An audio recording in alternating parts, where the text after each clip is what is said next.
walking with it.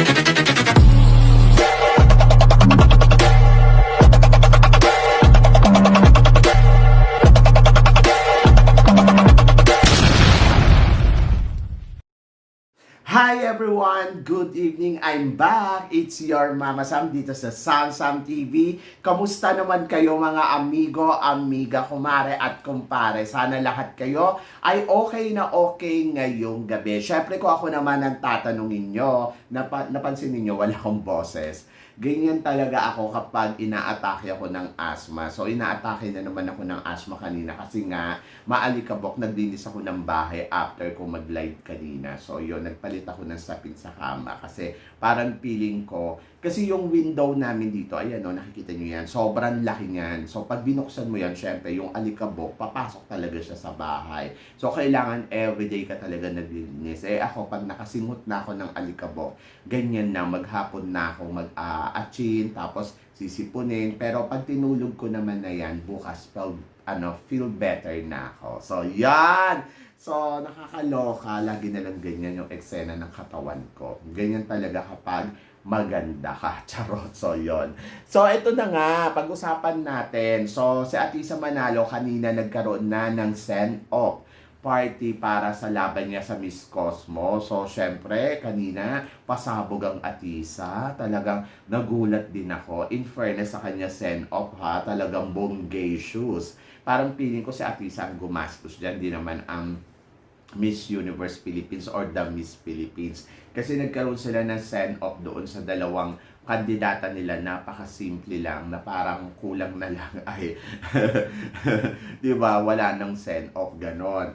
But kay Atisa, talagang pasabog. So, ang laki ng ginastos dito ni Atisa. Hayaan mo, Atisa, mababawi mo yan lahat dahil ikaw ang mananalo ng Miss Cosmo. Ganon! So, yun. So, bongacious. Kanina doon si Atisa sa mga tanungan sa kanya, ay talaga namang masasabi ko ay well prepared na si Atisa Manalo para sa laban niya sa Miss Cosmo. And then, of course, excited tayong lahat dahil syempre, isang malaking kandidata to. So, gusto ko yung sinabi ni Volter. Ang sabi niya, nung tinanong daw nila si Atisa, hindi daw nagdalawang isip na sagutin na okay siyang lumaban para sa ibang corona. Ayun nga, siguro ang iniisip natin, kung hindi nga universe, ay pwede talaga siyang supranational, di ba? Pero sino ba makakapag-akala na tatanggapin ni Atisa Manalo ang Miss Cosmo? Pero si Atisa mismo ang nag-request pala na ang gusto niya ay sana mapunta sa kanya ang Miss Cosmo.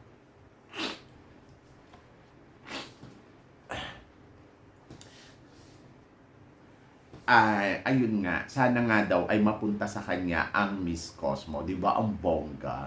So nabonggahan talaga ako dun kay Atisa. Kumbaga parang destiny niya talaga 'to. So yun yung nararamdaman ko. At sana makuha niya at maipanalo niya 'to. Sa bagay, kung iisipin mo nga naman, kaysa ipadala pa siya sa Miss Universe, pwedeng makipagpukpukan. Tingnan nyo ako sa Miss Universe, palagay natin. Swimsuit round, papalo si Atisa. Sa top 12, kaya ni Atisa. Pero hindi na natin alam kung kakayanin ba talaga na makatungtong din sa top 5.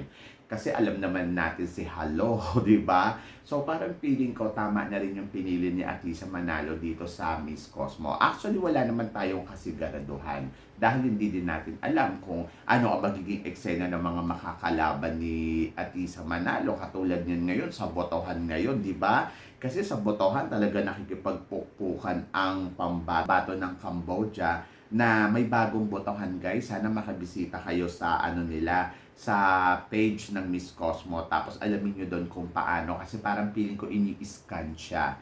So yon. So talagang si Cambodia talaga ang matindi nating kalaban dahil nakikipag-git-gitan siya kay Philippines. Si Cambodia meron na siyang 32,710 samantalang si Atisa Manalo ay meron 32,510. So hindi ko alam yung bagong update ngayon kung lumamang na ba tayo. Pero dito sa nakikita ko ay pangalawa ang Philippines. And then pangatlo naman ay si Miss Indonesia. Alam naman natin itong Indonesia, naknakan din naman darahya itong mga to pagdating sa botohan. Pero naniniwala ako na magdodominant pa rin dyan ang Atisa Manalo dyan sa botohan na yan. Kaya guys, ano pang hinihintay ninyo? Punta na kayo doon at sumugod na kayo doon sa page ng Miss Cosmo. Tapos i-scan nyo yata siya para makuha ninyo yung ano. So, sa ngayon, kanina pa tong 350. Number 1 si Miss Cambodia na may 32,710. Konti lang yun lamang. Si Philippines naman ay 32,510 na pangalawa at pangatlo nga si Indonesia. Pero huwag tayo magtiwala sa laro neto ni Cambodia at saka ni Indonesia. Alam na ninyo guys kung paano tong maglaro tong mga to. Kaya guys, sana tutok tayo at huwag natin pabayaan na malamangan tayo ng mga to. Dapat ay malamon natin sila ng bonggang-bongga. So, yon. So, maraming salamat sa sumusuporta kay Atisa Manalo at talaga namang tumututok para sa mga ganitong challenge. So, yan. So, si Atisa Manalo, she's a very motivated talaga. Sa kanyang press con kanina, naramdaman natin na motivated siya para sa laban niya talaga sa Miss Cosmo. At yung dedikasyon niya talaga nandoon. Nakita naman natin na mas maganda siya ngayon, mas nakapagpahinga na. Ayun yung sinasabi ko na dapat ang Queen, bukod doon sa paghahanda niya, dapat nakakapagpahinga at napagpaplanuhan ang lahat ng dapat niyang gawin, di ba? So yun, so nakakatuwa man isipin kasi talaga yung kandidata natin dito sa Miss Cosmo ay laban na laban at feeling ko talagang pinagandaan niya to ng bonggang-bongga.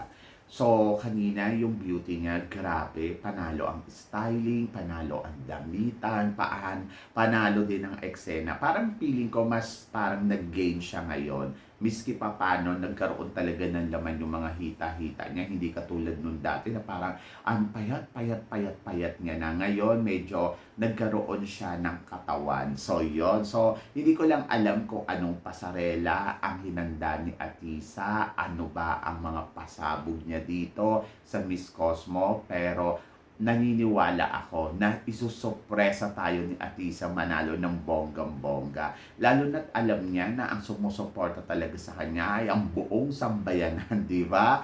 So, yun. So, hindi magpapabayaya si Atisa. Doon lang sa mga hindi naniniwala sa galawan ni Atisa, wala naman tayong magagawa sa kanila. Kumbaga, na lang, talagang tiwala na lang talaga sa kandidata natin. At ako naman ay naniniwala naman ako na kayang-kaya yan ni Atisa Manalo. So medyo mahirap kasi sobrang malalakas din talaga yung ibang mga kalaban at nagpi-prepare din sila.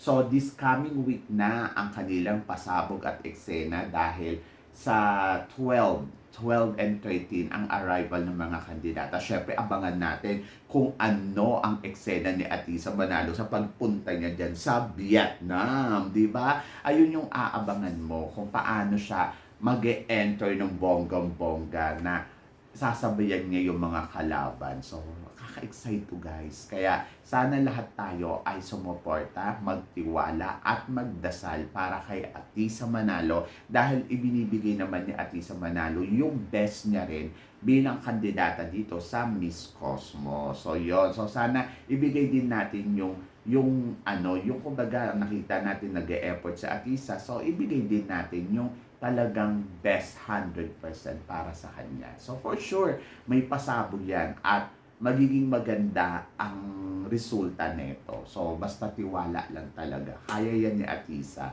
So possible ba si Atisa ay malusutan ng kapwa niya kalaban dito? So saka na natin pag-usapan yan guys. Kasi para sa akin, sa ngayon, siguro positive na muna tayo kasi hindi pa din natin nakikita yung lahat ng kandidata. To be honest, yes, possible yan.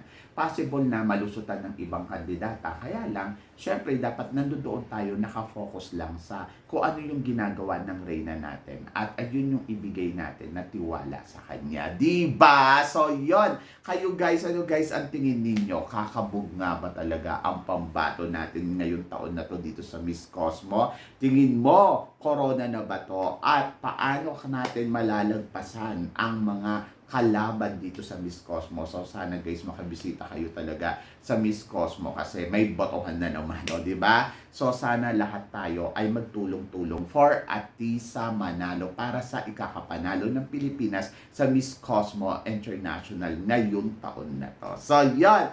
So guys, syempre maraming salamat sa inyong lahat sa suporta at pagmamahal na binibigay ninyo syempre dito sa channel ko.